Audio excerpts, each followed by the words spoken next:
एक गांव में हीरालाल नाम का एक आलसी किसान अपनी पत्नी सरला के साथ रहता था। वो दिन रात बड़े बड़े सपने देखता रहता था। उसकी पत्नी दिन रात खेतों में मेहनत करती और हीरालाल पूरे दिन पेड़ की छाया में बैठकर अपने सपनों में खोया रहता। उसके पास संपत्ति के नाम पर थोड़ी सी जमीन, एक झोपड़ी और सिर्फ 2 बैल थे।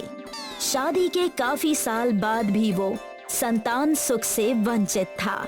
उसकी पत्नी अपने पति के आलस से बहुत परेशान रहती थी। आज भी उसकी पत्नी जब खेत से वापस लौटी तो हीरालाल को आराम करते हुए देखकर वो आग बबूला हो गई। सारा दिन बैलों की तरह खेतों में काम करती हूँ, फिर ऊपर से घर पर आकर सारा खाना भी बनाना पड़ता है और तुम सारा दिन चारपाई ही तोड़ते रहते हो।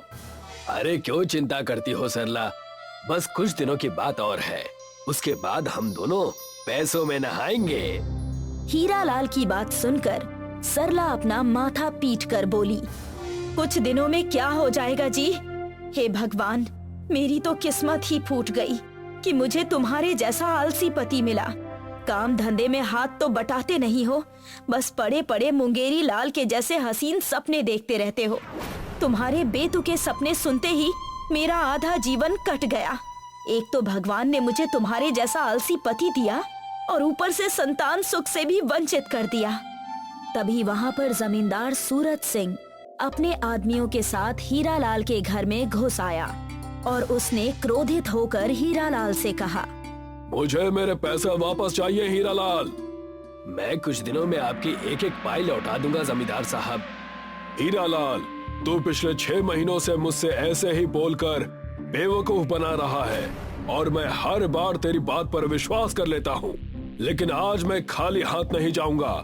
मुझे आज अभी और इसी वक्त अपने सारे पैसे चाहिए। हे भगवान, क्या ये तुमसे भी पैसे लेकर आए हैं? मुझसे क्या पूछती हो? अपने इस निकम्मे पति से क्यों नहीं पूछती? काम का ना काज का, दुश्मन अनाज का। जमींदार की बात सुनकर सरला फूट फूट कर रोकर कहने लगी, हे भगवान, ये कैसा पति दिया है तूने? मैं इनके कर्जे चुका चुका कर तंग आ चुकी हूँ। कल ही तो मैंने बिरजू नाई को पैसे दिए थे, ये उससे भी पैसे लेकर आ गए थे। अपनी पत्नी को रोते हुए देख हीरालाल भावुक हो गया।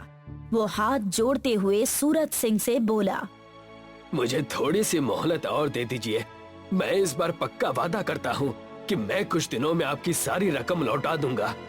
मैं कैसे यकीन कर लूं? तू दिन भर कुछ काम तो करता नहीं है, तेरी पत्नी ही तेरे घर का खर्चा चलाती है।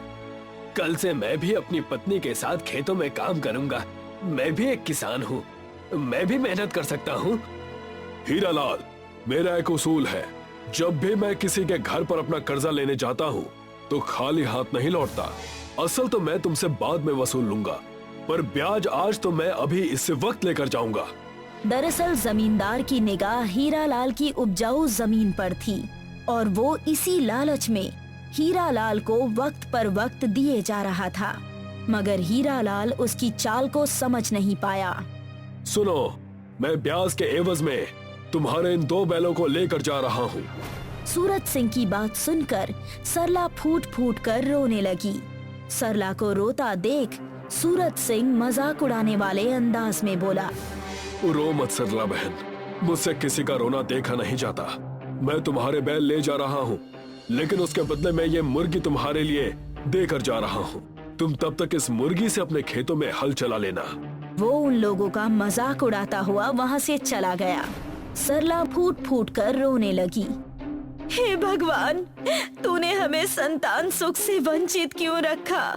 आज अगर मेरा कोई बेटा होता तो उस जमींदार की इतनी हिम्मत नहीं होती कि वो हमारे बैल ले जा सकता। रो मत सरला, भगवान पर विश्वास रखो, वो हमारी मदद जरूर करेगा। भगवान भी तुम जैसे आलसी लोगों की मदद नहीं करता। लो पकड़ो ये मुर्गी और जाओ खेतों में और खेत जोत कर दिखाओ। इतना कहकर सरला गुस्से में घर से बाहर चली गई और कब हीरालाल लेटकर सोचते सोचते गहरी नींद में सो गया, उसे पता ही नहीं चला। सुबह जब हीरालाल की आंख खुली तो उसके सामने एक पीले रंग का अंडा पड़ा हुआ था। वो अंडा चमक रहा था। उसने अंडे को उठाकर देखा तो वो अंडा सोने का था। हीरालाल ने तुरंत अपनी पत्नी को उठाया। हे भगवान, कल ही इस आदमी के बैल छीने हैं, फिर भी ये अपनी हरकत से बाज नहीं आया। अभी भी सपने देख रहा है ये। हीरालाल ने वो अंडा सरला को पकड़ा दिया। ये तो सोने का ही अंडा है।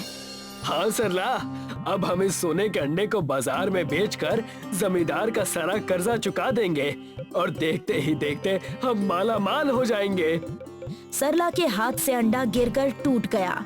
टूटे अंडे में से सोने की पीली पीली किरणें फूट पड़ी और देखते ही देखते उन किरणों ने एक इंसान का रूप धारण कर लिया, मगर उसका पूरा शरीर पीला सोने के जैसा था।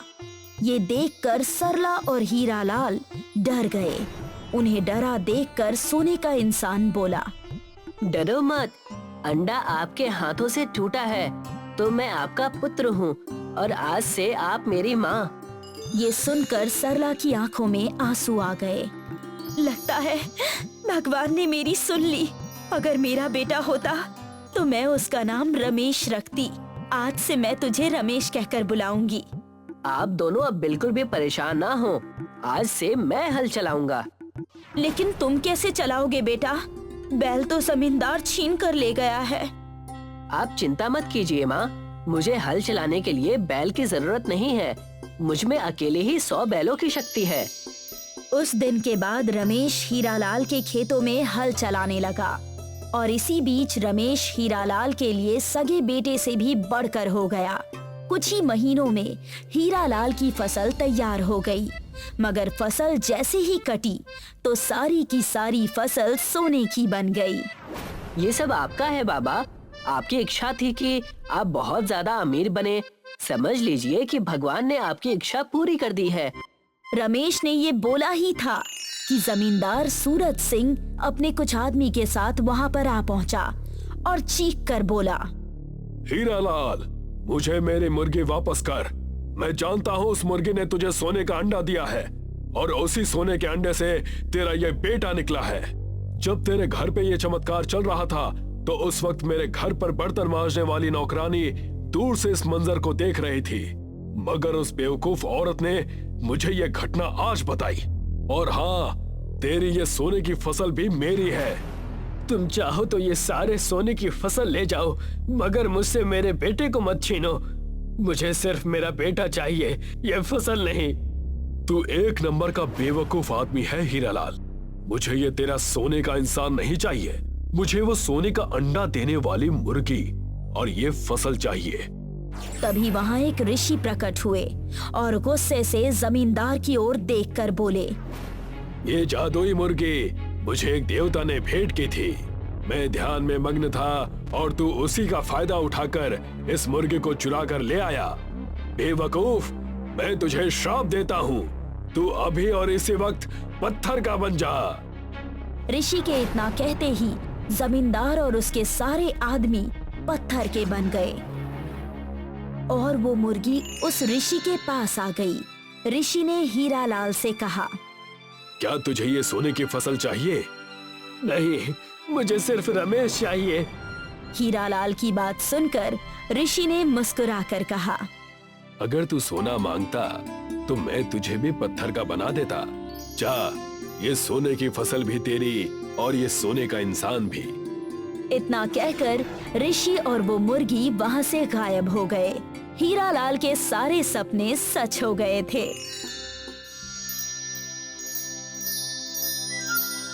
एक गांव में हरिया अपनी पत्नी बिन्नी और 5 साल के बेटे सोनू के साथ रहता है। हरिया और उसकी पत्नी जमींदार के खेतों में काम करते हैं। सोनू भी उनके साथ खेतों पर जाता है और पेड़ पौधों के पास खेलता है। कभी वो उसकी डाल पर चढ़ता है तो कभी उसके फल खाता है। हरिया और उसके परिवार की ऐसी ही जिंदगी चल रही है। हर रोज की तरह सोनू आज भी अपने मम्मी पापा के साथ खेतों में काम करने जाता है। हरिया अपने बेटे को पढ़ाना चाहता है, लेकिन सोनू मंदबुद्धि है। तभी वहाँ जमींदार माखन सिंह भी आ जाता है। हरिया, इस बच्चे को स्कूल भेजो या काम पर लगाओ, लेकिन मेरे पेड़ों से दूर रखो। ये मेरे फल खा जाता है, मुझे इससे बहुत नुकसान होता है। साहब बच्चा है, इसलिए छोड़ देते हैं, इसको धूप में कैसे रखेंगे। अरे तो तेरा बच्चा है ना, इसको स्कूल भेज, अनाथ आश्रम भेज, जहाँ मर्जी है वहाँ भेज, लेकिन मेरे फल क्यों खिलाता है इसे। ठीक है साहब, वो कल से आपके फल नहीं खाएगा, मैं उसे वहाँ आने नहीं दूंगा। माखन सिंह ये बोलकर चला जाता है।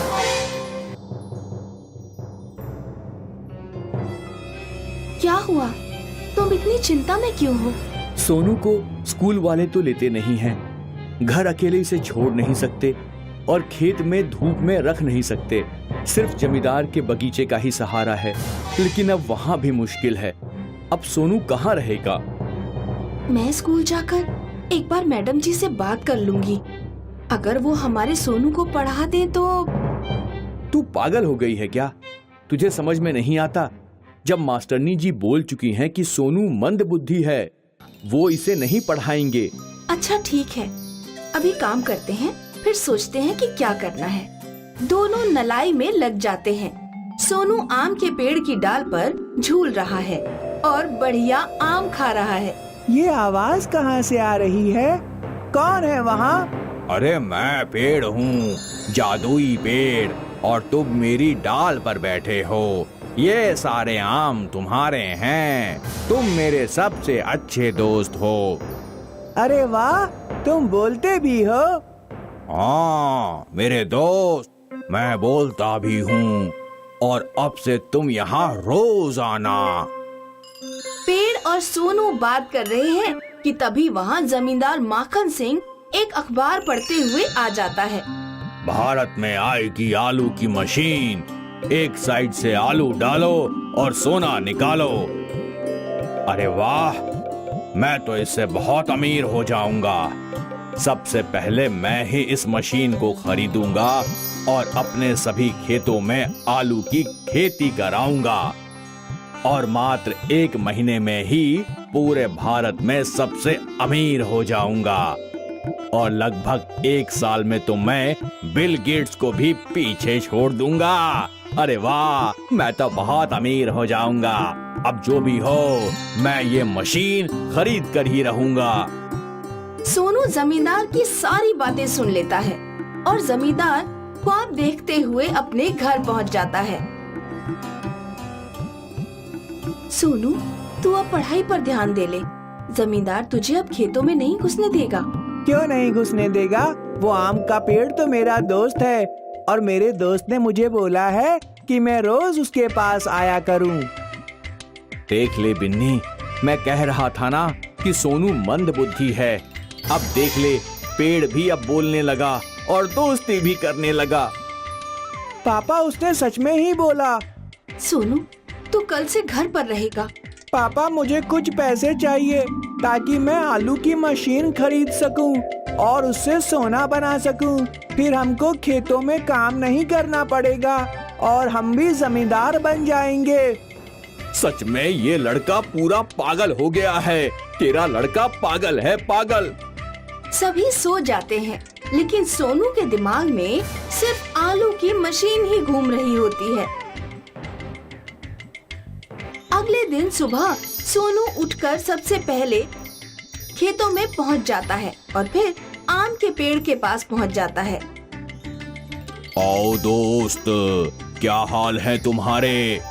अगर तुम मेरे दोस्त हो तो मुझे आलू से सोना बनाने वाली मशीन दे दो। बस इतनी छोटी सी बात, अरे अभी दे देता हूँ। पेड़ सोनू को आलू से सोना बनाने वाली मशीन दे देता है।